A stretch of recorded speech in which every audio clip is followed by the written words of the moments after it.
blocos. O candidato ao governo de Minas Gerais pelo PL, Partido Liberal, o senador Carlos Viana, cumpre a agenda de campanha em Ipatinga nesta quinta-feira. O primeiro compromisso é aqui no Distrito Industrial. O candidato foi convidado pela Associação das Empresas Estabelecidas aqui no Distrito Industrial para uma reunião. Carlos Viana apresentou as propostas para governar Minas Gerais e também fez um balanço da sua atuação como senador. O grande questionamento que os moradores e aqueles que geram emprego e renda, os empresários, fazem, quais são as propostas para o Vale do Aço. Nesses últimos anos, uma região abandonada, uma região tão importante para Minas Gerais da siderurgia, que ficou sem opções de crescimento. Eu venho apresentar a todas essas pessoas o que já fiz pelo Vale, como, por exemplo, a delegacia da Polícia Federal na emissão de passaportes. Foi uma conquista do meu mandato como senador, juntamente com o hoje ministro do Supremo, André Mendonça. Nós trouxemos a Polícia Federal para Ipatinga. Nós estamos lutando pela duplicação da BR-381, já entregamos 60 quilômetros, vamos entregar mais 20 até o final do ano. E eu quero deixar claro aos empresários que o meu planejamento como governador inclui um novo modelo de logística, de infraestrutura e de desenvolvimento para o Vale. Nós temos que aproveitar a fase em que os Estados Unidos, por exemplo, retiraram as restrições ao aço brasileiro e vão demandar mais exportações. Então nós temos que apressar os projetos que incentivem o crescimento dos investimentos. A questão também do marco das ferrovias, que eu trabalhei bastante no governo federal, para que a região tenha uma nova ferrovia saindo de Itabira até o Espírito Santo e, é claro, um modelo da 116, que é também importante no escoamento para o Nordeste e para o Rio de Janeiro. A duplicação é uma necessidade urgente.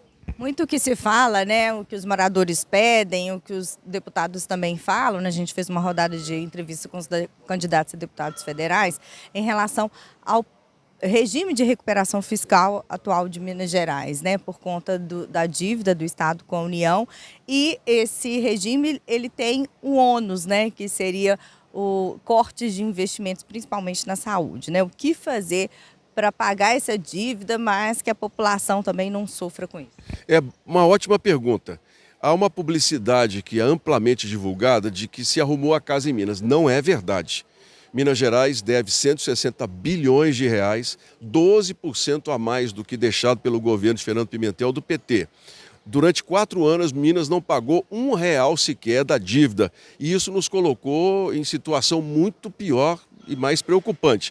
O regime de recuperação fiscal, como ele está posto e que Minas está assumindo, ele é danoso.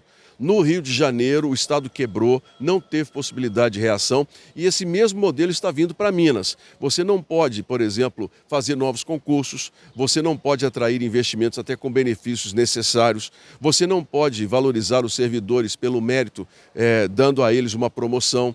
Concursos para professores, por exemplo, que é uma necessidade, nós ficaríamos impedidos, ou seja, o regime ele é um remédio que mata o paciente. A minha proposta junto com o presidente Bolsonaro foi nós fazermos mudanças no regime que permitam ao Estado o desenvolvimento.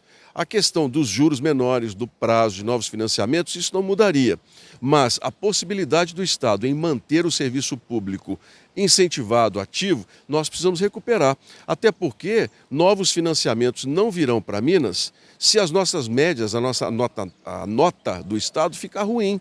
Não adianta absolutamente nada. A decisão que o Supremo deu, dando a Minas Gerais o regime de recuperação fiscal, ao meu ver, primeiro, ela não caberia, porque o Supremo está invadindo a área do Legislativo. Segundo, ele é, volto a dizer, um remédio que mata o paciente. Ele não resolve o problema da saúde financeira e fiscal de Minas Gerais. Só para a gente encerrar essa questão em relação ao presidente Bolsonaro, que a gente sempre ouve falar, o presidente acena com o governador também tem um candidato, né, à presidência, mas já acenou no eventual segundo turno que ele ficaria, né? Isso acaba fazendo um jogo de reciprocidade entre um e o outro, que o senhor ficaria de fora? Não, o presidente já deixou bem claro que eu sou o candidato em Minas. Inclusive nas próprias lives esses dias ele tem falado e tem incentivado, já pediu inclusive o apoio de toda a base e ontem no 7 de setembro ficou muito claro quem apoia o presidente de Minas e quem não apoia. Sou eu quem estou nos palanques defendendo o que Jair Bolsonaro fez por Minas Gerais, e fez muito, viu? O presidente ajudou muito Minas Gerais. Só não fez mais porque o atual governador, o governo que está aí, não buscou ajuda suficiente. Foi omisso em muitas coisas. Então a minha função primeira é ajudar Bolsonaro a ganhar em Minas Gerais. Nós vamos dar uma vitória expressiva ao presidente e, na esteira dele, mostrar que, como governador, eu posso administrar bem, estou preparado para isso e tenho o apoio do presidente para que a gente resolva os principais problemas e Minas vai voltar a crescer. Tenho confiança de que eu conheço cada macro-região, cada uma delas eu sei a necessidade e nós temos um planejamento para que Minas Gerais volte ao destaque que sempre teve no Brasil. Os outros compromissos aqui no Vale do Aço, além dessa reunião com empresários, quais são? Às 6 horas da tarde, nós temos um encontro também com lideranças populares de apoio do movimento de direita e conservadores, que é muito grande na região. Logo depois também teremos candidatos de outras cidades que virão para conversar conosco. E mais à noite, um encontro com todos os representantes da maçonaria, que estão me ouvindo e estão abrindo portas e podem se tornar efetivamente um apoio muito importante pela capilaridade que as lojas maçônicas têm em todo o estado de Minas Gerais.